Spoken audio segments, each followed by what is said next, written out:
little boy Pax, plays football. Okay, just first year in football. He hates getting tackled. So what he'll do when he goes to run the ball, he'll go like really passive to run because he's nervous that if he runs fast, somebody may hit, or he'll run to the sidelines. So I had this conversation with him. I'm like, bro, what are you nervous? What are you when you have that ball?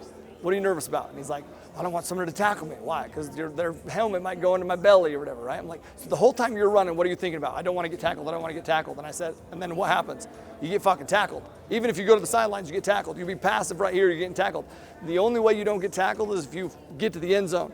So instead of focusing on what you don't want, you need to focus on what you do want.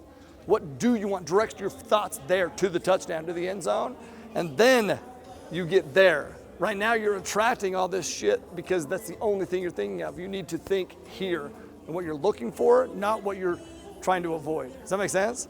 You do that, you'll get here and you'll definitely avoid this.